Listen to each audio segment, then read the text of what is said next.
Si pasas algo de tiempo en el café de especialidad, el nombre Bourbon aparece una y otra vez. Es una de esas variedades que pasa desapercibida, pero cuando se cuida bien, da cafés de los que la gente habla años después. Dulzura, equilibrio y una profundidad de sabor que no se puede imitar, eso es lo que hace que el Bourbon siga vigente.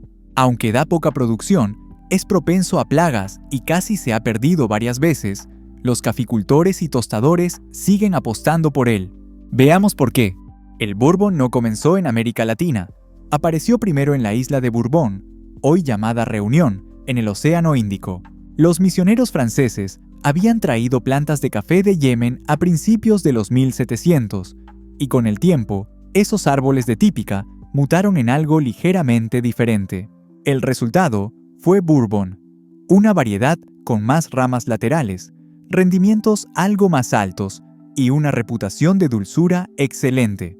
A mediados del siglo XIX, las semillas de Bourbon llegaron a Brasil y de ahí se esparcieron rápidamente por Centro y Sudamérica.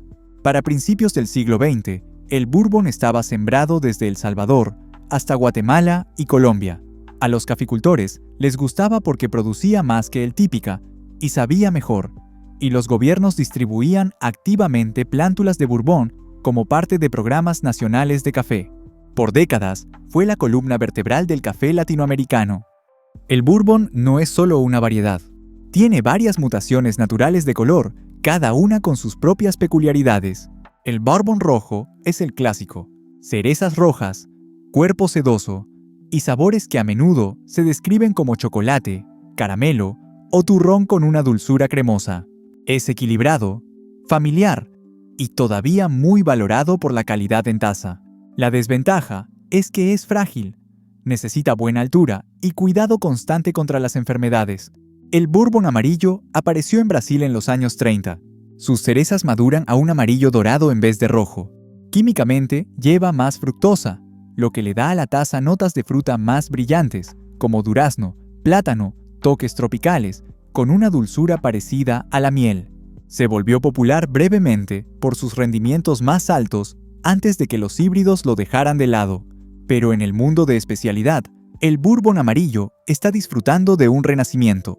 Un lote de la Taza de la Excelencia del 2017 sacó 92,33 puntos y se vendió a $126 la libra, más de 100 veces el precio de mercado. El Bourbon naranja es más raro.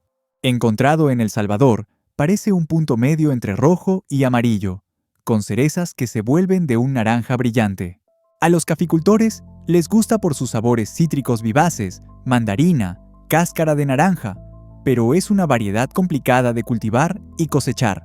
Los recolectores tienen que reentrenar sus ojos, porque las cerezas no se ven maduras en el sentido convencional. Eso hace más lenta la recolección y hace que los errores sean más probables. El Bourbon rosado es la estrella de la última década. Originalmente encontrado en Huila, Colombia, sus cerezas rosadas anaranjadas confundieron a los caficultores al principio. Por mucho tiempo se pensó que era un cruce de rojo y amarillo, pero las pruebas genéticas sugieren que en realidad podría venir de material etíope. De cualquier manera, el sabor fue lo que llamó la atención. Notas florales como jazmín y rosa sobre acidez cítrica y dulzura de miel. Algunos lo describen como un geisha pequeño y se ha usado en rutinas del Campeonato Mundial de Baristas. Los caficultores en Huila que cambiaron de Castillo al Bourbon rosado a veces triplicaron sus ingresos si el café da una buena puntuación en catación. El Bourbon una vez dominó los campos de café latinoamericanos.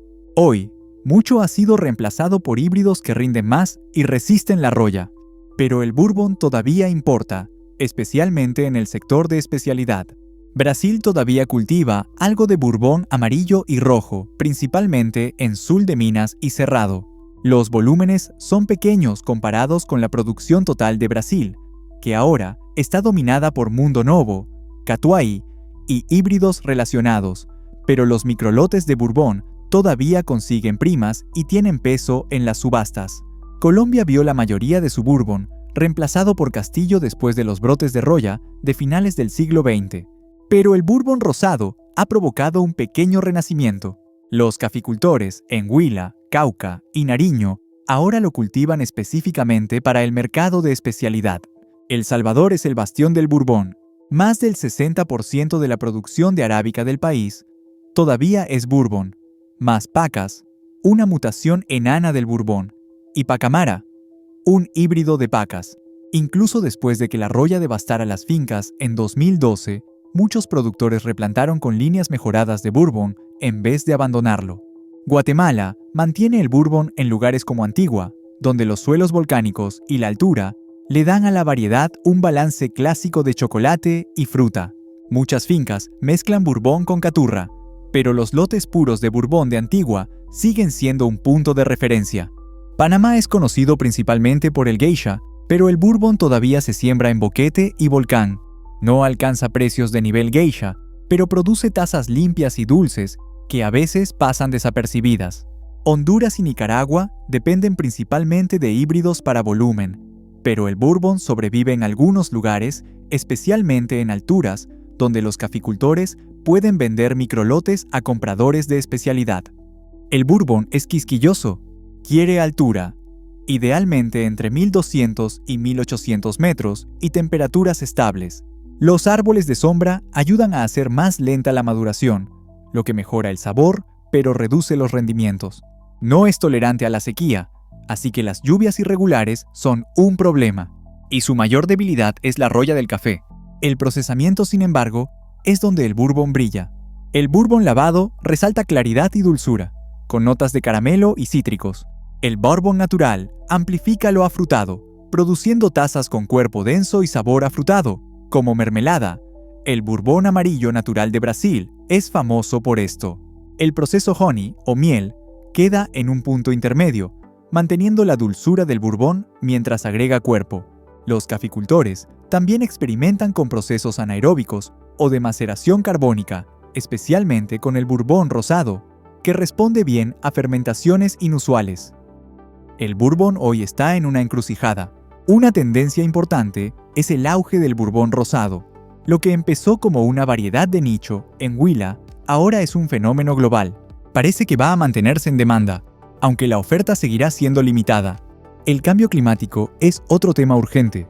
Las temperaturas en aumento y los patrones de lluvia cambiantes están empujando al Bourbon más arriba en las montañas. Áreas que una vez fueron ideales se están volviendo demasiado calientes, y los brotes de roya se están volviendo más frecuentes. Los caficultores también enfrentan decisiones difíciles. Muchos deben decidir entre sembrar híbridos de alto rendimiento resistentes a la roya o quedarse con el Bourbon por la calidad. Cada vez más, la división es clara. Las fincas grandes buscando volumen van por híbridos, mientras las fincas pequeñas, buscando premios, se quedan con el Bourbon. En un mundo donde las variedades híbridas dominan, el Bourbon se ha negado a desaparecer. Es demasiado frágil para volver a dominar, pero demasiado querido para desaparecer.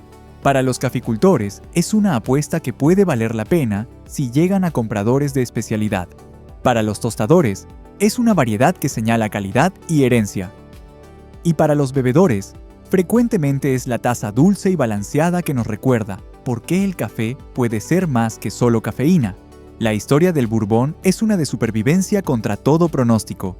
Una vieja mutación isleña que viajó por el mundo, casi se extinguió, y regresó porque a la gente le importaba lo suficiente el sabor como para seguir sembrándolo. Mientras los compradores estén dispuestos a pagar por ese sabor, el Bourbon seguirá dando de qué hablar, taza tras taza.